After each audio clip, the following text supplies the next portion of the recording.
O Senhor esteja convosco. Ele está no meio de nós. Proclamação do Evangelho de Jesus Cristo segundo Mateus. Glória a vós, Senhor.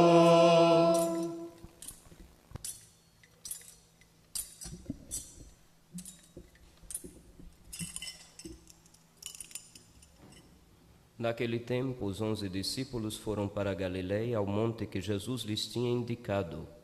Quando viram Jesus, prostraram-se diante dele. Ainda assim, alguns duvidaram. Então Jesus aproximou-se e falou: Toda autoridade me foi dada no céu e sobre a terra. Portanto, ide e fazei discípulos meus todos os povos, batizando-os em nome do Pai, e do Filho e do Espírito Santo, e ensinando-os a observar tudo o que vos ordenei. Eis que eu estarei convosco todos os dias, até ao fim do mundo. Palavra da salvação.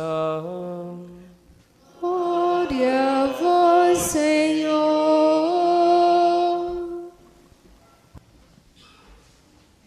Filhos, celebrando hoje a solenidade da Santíssima Trindade, é como se fosse um contemplar geral da revelação que Jesus veio fazer sobre Deus.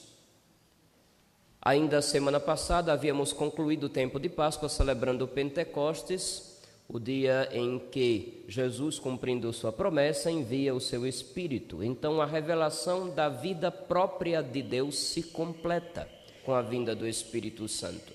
É como se a gente subisse aos poucos uma montanha, parando de vez em quando para contemplar o que já foi alcançado, e quando chegamos no topo da montanha, podemos contemplar toda a beleza que tem nela e em torno dela. Toda a vida de nosso Senhor Jesus Cristo nessa terra foi revelar quem é Deus. E ao revelar quem é Deus, ilumina o mistério sobre quem é o ser humano. Ao revelar quem é, como Deus costuma agir, revela também a nós, seres humanos, como nós devemos agir para alcançarmos vida plena, ou aquilo que muita gente costuma chamar de felicidade. Ao revelar-nos quem é Deus, Cristo Jesus nos aponta um caminho que nós chamamos de salvação. A humanidade não está perdida, não está jogada à sorte ou ao acaso, está aqui por providência, e mais ainda, a humanidade está aqui por amor. Isso dá sentido a tudo. Quem é Deus? Quando era pequeno, no catecismo de perguntas e respostas, a primeira resposta que se dava a essa pergunta era: Deus é um Espírito perfeitíssimo e eterno, Criador do céu e da terra. Lembram? Ou já esqueceram? Mas isso ainda é uma afirmação muito genérica, ainda não diz realmente quem é esse Deus que Jesus nos veio revelar.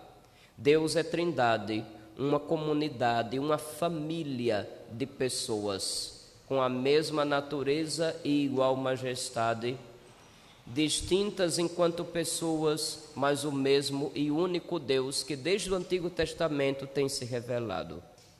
Quando a gente vê, por exemplo, a primeira leitura de hoje do livro do Deuteronômio, a insistência da unidade de Deus, Deus é um só, mas já a grande novidade com relação às religiões naturais, a proximidade de Deus.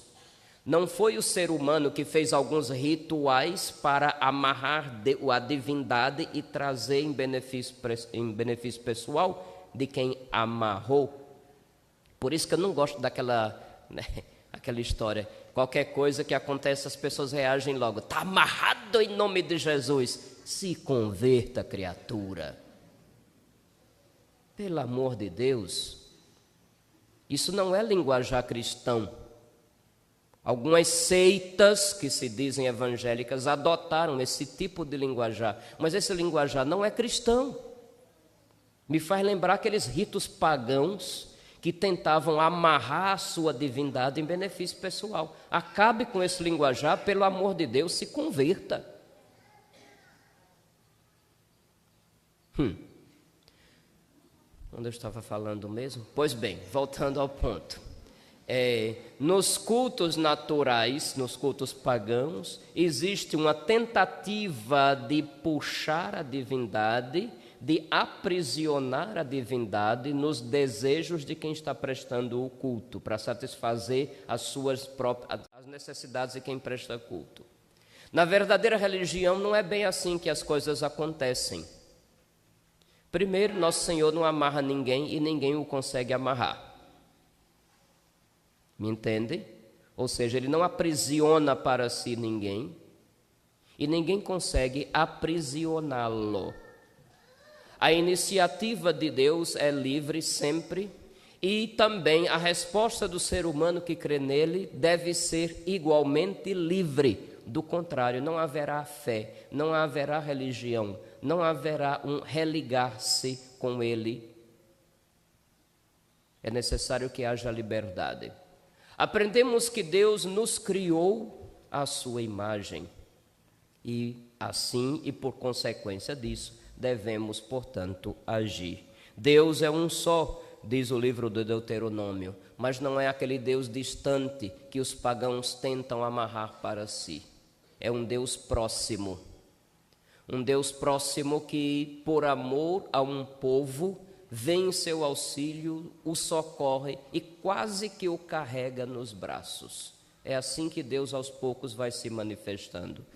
Procure saber, jamais algum Deus escolheu um povo entre as nações por meio de provações, sinais e prodígios, como o que por ti o Senhor vosso Deus fez no Egito. Grava em teu coração, o Senhor é Deus, lá em cima no céu e cá embaixo na terra e não há outro. Guarda suas leis e mandamentos, porque Ele te ama. Ele te ama. E uma pessoa que ama, aquilo que a gente chama de lei e mandamento, que num linguajar estritamente jurídico pode nos encher de receios, quando sabemos que essa lei, na verdade, são os conselhos de alguém que por amor nos quer ver junto com ele, a gente não entende mais como o peso jurídico de obrigações ou de proibições.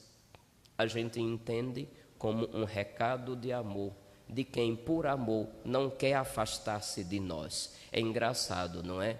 Nas aulas de religião a gente aprende que religião é todo esforço humano que procura religar-se com a divindade. E na verdadeira religião a gente vê o contrário acontecendo. É todo o esforço de Deus que procura religar a si a humanidade perdida desde quando, livremente ou usando mal a sua liberdade, escolheu fazer um caminho onde Deus não fazia parte dele. Isso é o pecado. É quando a gente escolhe coisas em que Deus está de fora. É quando a gente dá o nosso amor àqueles que não merecem amor. É quando a gente se dedica àquele ou àquela ou àquilo que não merece dedicação. É quando a gente escolhe a criatura em vez do Criador. Toda vez que essas idolatrias acontecem, nos afastamos de Deus. Idolatria, meus filhos, é isso. É colocar qualquer coisa, pessoa ou ideia no lugar que só compete a Deus. Qualquer um, em qualquer lugar, que faça essas outras preferências está cometendo idolatria. Quem cede a uma vida no pecado está na idolatria. Quem cede ao adultério está na idolatria. Quem cede à ganância está na idolatria. Quem cede à sede de poder e por conta disso despreza e espezinha os outros, está na idolatria e assim por diante. Perguntamos, Deus é mesmo o único para nós? Deus, percebemos-lo como próximo a nós? Deus é aquele cuja companhia nós queremos estar sempre? Ou em alguns lugares é bom nem lembrar o nome dele? Quem é nosso Senhor para você? É o primeiro questionamento. Disse logo no início, toda a obra de Jesus nesta terra foi nos revelar quem é Deus. E aprendemos que Deus é uma família. Que importância damos à família? Na família já se começa a imagem de Deus a aparecer diante deste mundo. Aprendemos que Deus é comunidade. Nos sabemos ou nos reconhecemos como parte de uma comunidade? Que parece que é assim. Ultimamente as comunidades são feitas pelo afeto, não é? Eu gosto mais daquele estilo daquele grupo, então a minha comunidade é aquele grupo. Isso é estranho. Isso é um pouco estranho. Se aquele grupo não te ajudar a ingressar na comunidade que é a igreja, então alguma coisa está errada. Eu vejo muitos grupos fechados e isolados entre si, cada um procurando um caminho diverso. Já vi até em algumas paróquias que tem algumas comunidades quase ao lado, a missa dominical vazia, enquanto na comunidade está todo mundo lá, fazendo do jeito que agrada. Isso, alguma coisa me diz que isso aí não está correto. Porque Deus, que nos quer restaurar a imagem e quer nos dar de novo a semelhança com Ele, deseja nos fazer parte de um povo que Ele reuniu graças à sua obra redentora, ao seu sangue derramado na cruz. E este povo que Ele reuniu é a igreja, e não os grupos que dentro da igreja aparecem. Eles podem existir ou não. Se for para edificação da igreja, louvado seja Deus. Se não for para edificação da igreja, mas apenas para satisfazer, quem sabe, alguns egos, é melhor que não existam.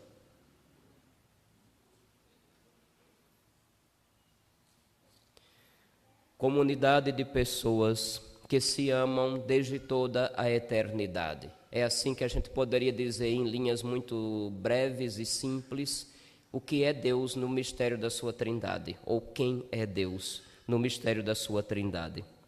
A gente aprende na teologia que na unidade da divindade, desde toda a eternidade, o Pai é o princípio do qual são gerados o Filho e de onde procede o Espírito Santo. O Pai gera o Filho e ama o Filho que é gerado. O Filho que é gerado ama o Pai que o gerou, e este amor é pessoa, que chamamos de Espírito Santo, é expirado.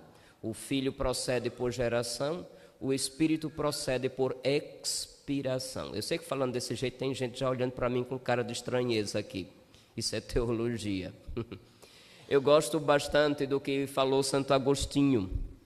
Santo Agostinho, que fez uma experiência grande do amor de Deus, e isso marcou por toda a vida, ficou impactado quando ouviu de São João Evangelista: Deus é amor.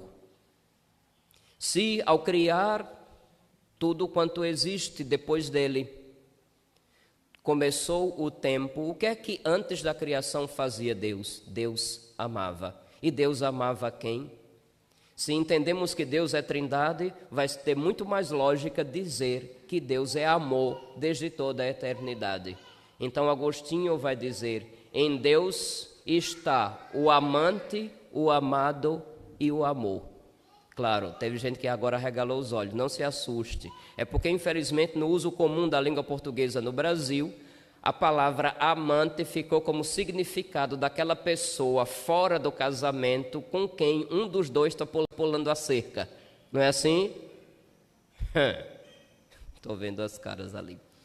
Fulano é o amante, já diz logo, é o caso extra com quem fulano ou Beltrana, que é casado, que são casados, estão pulando a cerca. Não é bem por aí. O amante é aquele que ama. Então, vamos deixar o amante para o lado, vamos usar esse palavreado porque tem o mesmo significado. Em Deus está o que ama, o que é amado e o próprio amor. Deus, o que ama. Deus Pai. Deus Filho, Deus que é amado. Deus Espírito Santo, Deus que é amor. O amor que une todos os outros. O que isso tem de importância para nós? Às vezes dá a impressão que essas mensagens ou afirmações teológicas que fazemos sobre Deus estão muito além das nuvens que a gente possa alcançar. Mas não. Disse logo no início, se nosso Senhor veio realmente revelar quem é Deus, ao nos revelar quem é Deus, revela quem somos nós, revela o nosso destino, revela o nosso ideal, revela o que é a nossa felicidade. Porque felicidade não é dar risadas o tempo inteiro porque está gostando de determinadas situações. Felicidade é a gente ser aquilo para o qual a gente existe. Se a gente adquire a existência de Deus, ou como diria São Paulo apóstolo, vivemos nele, por ele e para ele. Nele, por ele e para ele nós fomos feitos. Se a realidade é assim, nele, por ele e para ele, à medida que o conhecemos, saberemos quem somos nós e poderemos tomar as decisões corretas com o auxílio dele. Ainda semana passada lembramos que quando a gente deseja o bem, já aquela aliança entre nós e o Espírito Santo, que é Deus, já está acontecendo, já está em ato. Até porque Deus é amor e amor é ação. Amor não é inércia. Não é eu ficar parado esperando que o outro venha me abraçar. Amor é sempre ação. Ação. Verbo. Verbo. Ação. Comunidade. Família. O que ama, o que é amado e o próprio amor. Se a gente não aprende de tudo isso a ser gente, minha gente, a gente vai aprender mais com quem? Existe tanta gente querendo propor modelos de humanidade hoje em dia. Não é verdade? Na verdade, nem sei mais se estão fazendo mais sucessos que propõem modelos de humanidade, porque o que a gente mais tem observado no mundo atual é uma proposta de um modelo de desconstrução daquilo que a gente entende por humanidade. Quando se começa determinadas ideologias dizendo você não nasce homem, você não nasce mulher, se faz, se foge, você pode ser o que você quiser. Mesmo a sua natureza dizendo que você é uma coisa e você tenta escolher outro tipo de coisa, alguma coisa aí não está batendo bem. É uma desconstrução da humanidade, não é um modelo novo de humanidade que se está propondo.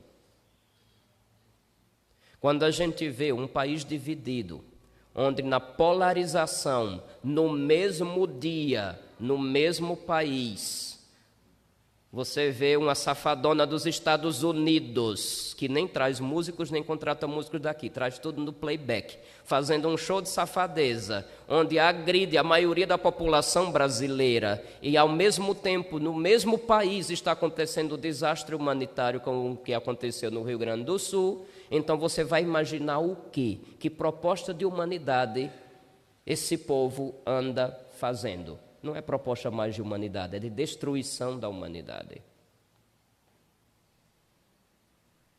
Vocês não sabem o que eu estou falando, não, hein? Vocês sabem, não se façam inocentes. A Madonna. Eu separo, eu não junto. Em português, má já sabe, não é? É um adjetivo que qualifica a pessoa como não boa.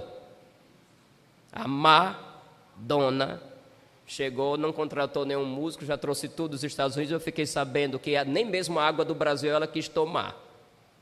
Eu acho que não quer voltar, né? O povo daqui do Brasil costuma dizer, quem toma água de tal lugar sempre volta, não é assim?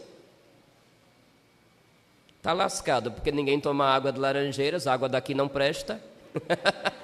A água que a gente toma vem de São Cristóvão. A água daqui não presta, o que é que eu posso fazer? Ela é cheia de calcário. Quem tomar um copo d'água corre o risco de ter cálculo renal. Olha que coisa ridícula. A água daqui não presta, a gente só toma água mineral porque vem de São Cristóvão, que nem água mineral nessa terra tem, infelizmente. E os tratamentos de água que nós temos, pelo amor de Deus. Pois a Madonna nem mesmo quis tomar água no Brasil. Eu soube que ela mandou buscar água nos Estados Unidos. A água daqui não presta, não. Graças a Deus. E ainda inventaram uma fake news que ela teria ajudado as enchentes. Mentira! Oremos. Não vamos perder tempo falando da Madonna. dona. Queremos falar do bom Deus, que é amor. É melhor. Mas que é revoltante, porque a gente vê patrocínios de milhões para esse povo que tem como objetivo destruir o que a gente entende por humanidade. Foram milhões. É este o Brasil atual, infelizmente. Oremos, não posso falar muito não, porque toda vez que eu falo desses assuntos de Brasil, de realidade política, eu sou bombardeado. Complicado. Antigamente, quando não tinha as coisas, tinha gente gravando com celular. Agora, com a internet, né, o mundo todo está sabendo. Estou no sal, como costuma se dizer. Mas eu nem sei por que dizem estou no sal, porque a gente só bota no sal que é para ser conservado, né? Oremos. Mas eu vou deixar isso quando for para falar o sal da terra e luz do mundo. Não é o tema de hoje. Deus é amor, porque desde toda a eternidade o Pai ama. O Filho é amado e o Espírito Santo é o amor que os une. Uma vez sabendo disso, e uma vez sabendo que fomos feitos à sua imagem, que foi enfraquecida com o pecado, e perdemos a semelhança, a obra redentora de Jesus vem resgatar tudo isso, restaurar em nós a imagem de Deus e nos devolver a semelhança com Ele. A imagem tem a ver com a natureza, o fato de sermos dotados de inteligência para conhecer e de vontade para querer e amar. E a semelhança tem a ver com a santidade, pelo menos é essa forma tradicional, como na Igreja Católica sempre tem se explicado o que significa imagem e semelhança de Deus. Deus é Trindade, meus filhos. Quem não aprende dele o que é amor, não vai aprender a ser gente. Quem não aprende com Deus que se encarna e numa pele como nossa, vive uma vida como nossa, vai bater a testa na parede procurando outros modelos de humanidade, que na verdade não são modelos de humanidade, mas de destruição da humanidade. Se não aprendermos com o próprio autor da humanidade, não vamos aprender com mais ninguém. Que é aquele que ama o Pai, que é aquele que é amado, o Filho, e aquele que é o próprio amor, o Espírito Santo, não nos falte, especialmente a nós os batizados, porque sobre nós foi invocado o seu nome. Fomos batizados no nome do Pai e do Filho e do Espírito Santo, justamente para que esta imagem seja restaurada e a semelhança restituída. Não vamos agir agora como se não tivesse nada a ver conosco o conhecer sobre Deus. Do contrário, teria perdido o tempo nosso Senhor Jesus Cristo nesta terra? Que não tenha sido em vão essa revelação de nosso Senhor. Que a gente aprenda. Nunca percamos nosso Senhor de vista. E à medida que amarmos, seremos imagem de Deus. À medida que aceitarmos ser amados, seremos imagem de Deus. E à medida que este amor seja o cotidiano nosso, seremos imagem de Deus. É ação, não é mera palavra jogada ao vento, é ação, não é inércia. Ah, padre, mas ainda tem um monte de defeito, não interessa, ame. Mesmo que você ainda estou cheio de pecados, ame. Haja como Deus, aprenda dele, faça a sua parte, porque o amor cancela uma multidão de pecados. Não sou eu que estou dizendo isso, São Pedro Apóstolo já dizia na sua carta. Um ato de amor apaga uma multidão de pecados. Por quê? Porque restaura em nós a imagem de Deus e faz com que cada vez mais lhe sejamos semelhantes. Que a graça dele não nos falte, especialmente nesses tempos, com tantos desafios que tentam destruir a obra dele, especialmente aquela obra que é o ser humano. O motivo pelo qual nosso Senhor desceu aos céus, se encarnou e se sujeitou a tudo, inclusive a morte vergonhosa numa cruz. Glória ao Pai, e ao Filho e ao Espírito Santo, como era no princípio, agora e sempre. Amém. Amém.